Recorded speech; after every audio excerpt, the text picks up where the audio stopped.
Let's move on to the second part of today's editorial. This is about Nbfcs. In economics perspective, RBI's plan to tighten the scrutiny is critical for financial stability. What are the steps taken by RBI to tighten Nbfc and how will it result? முதல்ல NBFCs na என்னன்னு பார்த்துடலாம். It is a company registered under Companies Act. Okay, it is engaged in the business of loans and advances, acquisition of shares, stock, bonds, debentures, securities issued by the government to the local authority, leasing, hire purchase, insurance, business, etc. What is an NBFC? It does not include any institution whose business principle is that of agriculture activity. That it does not concern. Industrial activity, it is not concerned.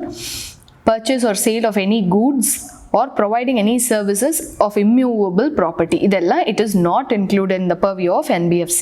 It is a company that has a principal business of receiving deposit under any scheme or arrangement in one lump sum or installments. And it is a non-banking financial company. அதாவது residuary non-banking company or NBFC இருக்கலாம். What are the features? It cannot accept demand deposit. It cannot accept DD. Demand deposit அப்படின்னா என்னென்னா நீங்கள் கேட்குற டைமில் நீங்கள் demand பண்ணும்போது உங்கள் டெபாசிட்ஸ் உங்களுக்கு வராது. It do not form the part of the payment and settlement system. It cannot issue checks or draw on itself. அதாவது it cannot issue checks drawn on itself. Deposit insurance facility, அதாவது DICGC, அதாவது ஒரு இவ்வளோ லேக்ஸ் நீங்கள் போட்டிருக்கீங்கன்னா அதில் இவ்வளோ லேக்ஸ் உங்கள் insure ஆயிருக்கும். whenever even the bank goes bankrupt, this amount of insurance will be given to you ன்னு இருக்கும். that is not available to depositors of NBFC. So NBFCயும் கிட்டத்தட்ட பேங்க் மாதிரியே தான் இருக்குது. what is the difference? NBFCs lend and make investment, hence their activities are almost equal to that of banks. However, there are few differences. It cannot accept demand deposits. They do not form part of the payment and settlement system, cannot issue checks drawn on itself. Deposit insurance facility, அதாவது அந்த insurance கிடையாது. Unlike banks which are regulated by RBI, NBFCs are regulated by multiple regulators. For example, insurance company, அப்புறம் SEBI, MFI, state government can also regulate them, NABARD can regulate them. In the மாதிரி it is regulated by multiple people. The norm of public sector lending, அதாவது PSL, அதாவது இவ்வளோ % minimum agricultureக்கு lend பண்ணணும் ஒரு வருஷத்து லோன்ஸில், this should be given to agriculture. micro and small industriesக்கு இவ்வளோ கொடுத்துருக்கணும். அந்த PSL கிடையாது. The cash reserve ratio, important, does not apply to NBFC. இதெல்லாம் உங்களுக்கு prelims perspectiveல I am giving you all this information. Next one, what are the recent suggestions on bank-like regulation? So with this, RBI has categorized NBFC into 4. First one, base layer. In the base layer, NBFCs with an asset of about 1000 crores mattum dhaan varum. The largest share will fall in this category. This is the bigger one. 9209 out of the 9425 NBFCs fall into this category. So NBFCs na idukku munnadi irundha image of these are very small categories andha mari kadiyadu.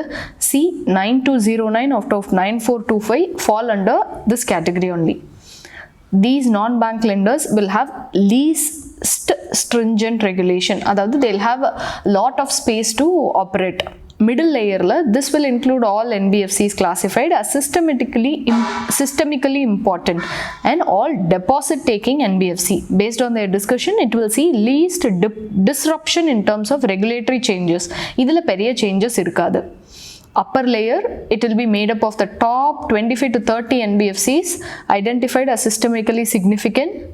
This is where regulation will move towards what is followed in the case of banks. In the upper layer, there will be more changes in regulation. Top layer, this will be empty for now and it will be populated by NBFCs where RBI may see elevated systemic risk. Engala adhiga risk irukko adu vandu top layer la varum. So these are the categories. Base layer, non-deposit taking. Middle layer la deposit taking NBFC. Upper layer systemically significant. Top layer higher regulation or supervision. இப்போதைக்கு எந்த NBFC adhula place பண்ணல RBI. It will be in the future. Why regulation need to change? அதாவது இப்போ இருக்க regulation இல்லை previous ரெகுலேஷனில் என்ன problem? The scale and nature of the problem has changed. NBFCs had debt to equity ratio of 5.4 times and banks had twice as much as in the last 20 years. கிட்டத்தட்ட they are functioning equal to the banks. It borrowed short-term loans from banks and mutual funds while lending to developers of long-term project. Short-term loan வாங்கிட்டு அது long-term-ஆ விடுறது, which got held up because of various factors. அப்படி இருக்குமோ என்ன problem வரும்? It has to pay the loan in the short term, ஆனால் அதுக்கு returns வர்றது long-term-ஆ இருக்கும். ஸோ இந்த மாதிரி unwise decision-னால it got affected. Trillions of rupees are locked in real estate, construction and infrastructure projects. Banks want NBFC to promise higher returns on the loans they buy from them. அதாவது பேங்க்ஸில் கம்மியாக இருக்குன்னா NBFCs கிட்ட வரும், இங்கேயும் அதே returns இருக்கக்கூடாது. The consequent higher interest offered by NBFC could hurt the construction sector, auto and jewelry firms and consumption in fast moving consumer goods FMCGs. There is a huge mistrust in the financial market with mutual funds and banks are reluctant to lend to NBFCs. RBI report showed 7% of shadow banking, அதாவது long-term loans against short-term funding. Shadow banking primarily carried out by NBFCs and housing finance companies. இந்த மாதிரி short டேர்ம்க்கு loan வாங்கி அதை long டேர்மாக வேற ஒரு இடத்துக்கு விடுறதுனால there is a huge mistrust. Usha Thorat Committee highlighted the risk that NBFC carry for being dependent on money market instruments like demand deposits, CD, CP, having a flexibility covering for the long-term asset under situation of stress. Adanala this committee, remember this, you can quote this even in mains. So what are the solution? இப்போ central bank because of this covid crisis அப்புறம் various schemes announce பண்ணு அப்புறம் liquidity crunch இருக்கிறதுனால central bank has pumped a huge amount of liquidity into the system over the last 8 months. It eased some norms to give NBFC more room. The market share that had moved banks may go back to NBFC, which have since raised capital. They normally borrow from banks at MCLR rate. In MCLR rate na நம்ம economics la படிச்சிருப்போம். It is the marginal lending rate. RBI may ease MCLR policy in the favors of NBFC. They can also allow, NBFC can also allow by RBI to borrow more from the banks. It will benefit them and that operate in the segments such as small, medium enterprise lending and housing. It allowed banks to classify some type of advances to NBFC as priority sector loans. It may also have access to liquidity operations, which are restricted to commercial banks மட்டும்தான் இப்போ அதை பண்ணலாம். அந்த liquidity operationல NBFCs can also do, which should have been nipped in the bud, snowballed into a crisis. அதை நம்ம பண்ணாமல் விட்டது தான் problem. RBI should initiate conversation with senior bankers, provide assurances so that banks can start feeling more confident. Because NBFCக்கு fund பண்ணுறதே பேங்க்ஸுங்கும் போது if there is a lot of problem them, RBI will not lend, NBFCs cannot function. அந்த NBFCs நம்பி இருக்க investors what the problem they will face. What are the measures taken by the government? The government introduced 25,000 crores special window to revise stuck projects subject to certain conditions. In budget 2020, the government provided one-time partial credit guarantee to public sector banks to buy high-rated, அதாவது less risky assets of financially sound NBFCs. This was another step taken. Though NBFC are still waiting for these funds, as risk covers banks have not followed up because in the funds இன்னும் அதுங்களுக்கு இன்னும் NBFCஸ்க்கு நம்ம release பண்ணல. There is a lack of clarity whether such dealings between banks and NBFC should be considered as securitization deals or pass-through certificates. அது வந்து இன்னும் these are not very clear. What is the way forward? Holistic reboot of the oversight mechanism of NBFCs, because if NBFCs they occupy more than a quarter of the lending market. அப்படி இருக்கும் முன்னாடி எல்லாம் ஒரு 2010 எல்லாம் பார்த்தீங்கன்னா 10 or 12% தான் இருந்தது. Now it has acquired more than quarter. அப்படி இருக்கும்போது these regulations has been to be rebooted. And banks, it is critical to retain confidence and maintain financial stability, which the central bank government, the governor, RBI governor has termed as public good. It is hoped that the blueprint for regulation of NBFCs, which can lend for activities, do not suppose be micro loans இருந்தாலும் சரி, infrastructure projects இருந்தாலும் சரி, it should be formalized soon. This should ensure that the fledgling economic recovery is not hampered by funding constraints, because NBFC ko fund venum ana NBFC kudukuradhukku banks ku confidence venum. So we should make sure these steps are followed. That's all with this. So let's move on to the third article, which is about the US and Iran relations. Unless the recent Biden administration reaches an agreement with Tehran, bilateral ties will be mired in hostility. The roots of latest Iran-US crisis go back to 2018 itself. When Trump walked out of the Iran nuclear deal. It is one of the signature achievements of Barack Obama. Trump reimposed the harsh sanctions on the country. So, in the background, what were the sanctions? What happens if the sanctions are taken? What are the problems we'll see? This is the map of Iran. Stuck between Caspian Sea, Persian Gulf. We are here, China is developing a port, we are developing a port here. This port is called a Shahbar port.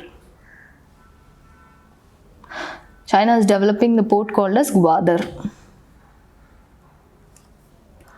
So, what is this Iran nuclear deal? Iran agreed to stop its nuclear program in 2015. A deal was struck with the 5 permanent members: US, UK, Russia, China, France, plus 1, Germany, plus EU. So, in the 7 members seen this deal was constructed. Under the Joint Comprehensive Plan of Action, Tehran agreed to significantly cut its stores of centrifuge, uranium and heavy water, all key components for nuclear weapon. So, நாங்க உங்க மேல போட்டிருக்க sanctions நாங்க stop பண்றோம். ஆனா Iran, what it should do is stop the proliferation of nuclear weapons. What did Iran agree to the deal? Why did it agree?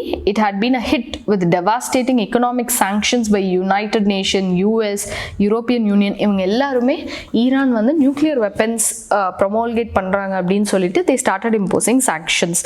Billions in overseas assets was also frozen. அதனால there was not money for the government to even work. இப்போ ரீசெண்டாக why did Trump or US pull out of the deal? Trump and opponents say it is flawed because it gives Iran access to billions of dollars, but it does not address Iran's support for group like Hamas, Hezbollah, which US considered as terrorist. அதாவது நாங்கள் உங்களுக்கு இவ்வளோ fund பண்ணுறோம், நீங்கள் இன்னமும் uranium பண்ணுறீங்களா இல்லையாங்கிறது எங்களுக்கு தெரியாது. What you're doing, we are not very clear about it. You tell us that நாங்கள் பண்ணுறது இல்லை, இப்போது வந்து நியூக்ளியர் வெப்பன்ஸ் ப்ராஜெக்ட் அப்படியே ஸ்டாப் ஆகிடுச்சு அந்த மாதிரி சொல்கிறீங்க. அதே மாதிரி US designated terrorists you're not recognizing, then we are giving too much money, how do we trust you? அந்த மாதிரி Trump thought and he winded off the deal. It also doesn't curb Iran's development of ballistic missile that the deal phases out by 2030. Nuclear weapons ko okay, you tell us that you're following, but what about ballistic missiles? It was not addressed. What are the implications of US sanctions? Other countries have promised to uphold it, but their ability will depend on how their companies can be firewalled from US sanctions if they continue their engagement with Iran. The sanctions referred to as secondary sanctions, which primarily target non-US companies engaged in business within Iran entirely outside US jurisdiction. அதாவது USலேருந்து வெளியில் work பண்ணுற companies which are outside US and who are with Iran. அந்த companies it will highly affect. The Iran deal, despite its shortcomings, was a shining example of the capacity of the world power to come together and sort out a complex issue diplomatically. It assumes greater significance even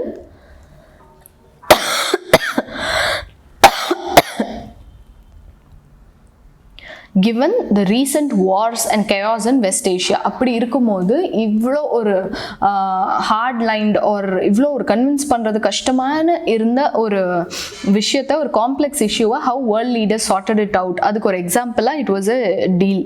it should have set a model in addressing other nuclear crisis also. Iran deal, other diplomatic achievements is necessary to convince countries like North Korea that it is possible to create security without acquiring nuclear weapons. So, Iran எப்படி ஒவ்வொரு problems the country which are not aligned with the world view அந்த countries எல்லாம் ஒவ்வொன்றா நம்ம clear பண்ணியிருந்துக்கலாம். But unfortunately that is not happening. The deal is important in ensuring international nuclear non-proliferation regime and international regional peace and stability. So இந்த US Iran மேலே sanctions போட்டாலும் சரி, இல்லை ஈரான் மேலே சாங்ஷன்ஸ் போடாமல் US is in friendly relations with it, அந்த மாதிரி என்னவா இருந்தாலும் how does it affect India?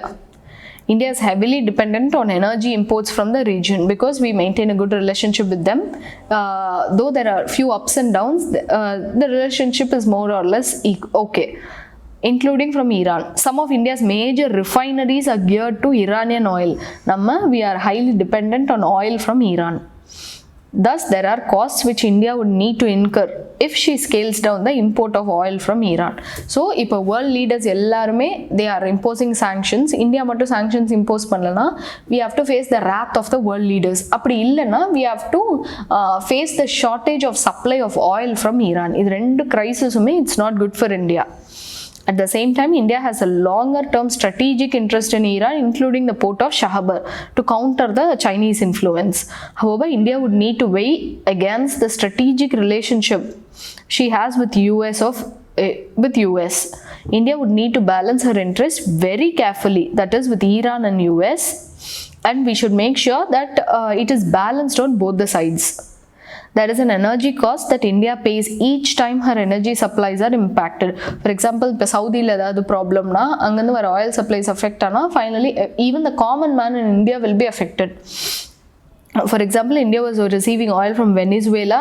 This impacts when the US pressure towards stopping oil imports from Venezuela. Adavadhu nama US solli nama keklana, we have to face the problem from US. Namakke and oil thevannalo nama adu keklana, our domestic economy will be affected. So for a period, India was importing oil from Iran against the payment of rupees, thus saved India precious foreign exchange. Ippo நம்ம அந்த foreign exchange spend பண்ணாம Indian rupees கொடுத்து வாங்கிட்டு இருக்கோம், which is a huge advantage for India. It helped India's balance of payments. India would hope that at the end of the day, diplomacy should be given a chance. We should not go for highly ரொம்ப maximum ஸ்டெப்ஸ்க்கு நம்ம போகாமல் diplomacy மூலியமாகவே we should solve. United Airlines have suspended its flights from US to India. This is because these flights fly over Iranian airspace. There are several other airlines as well who have decided not to fly over Iranian airspace. So, US-க்கு ஈரானுக்கும் இருக்க ப்ராப்ளம்னால how we are getting affected பாருங்க. இந்தியாவிலேருந்து யூஎஸ்க்கு போகிற flights are getting affected. Because they are flying over the Iranian airspace. The airline industry across the world are already suffering. America needs to understand the culture of the region, culture of Iran. They should have sustained dialogue process with Iran. So this is the background of the issue and the joint comprehensive agreement.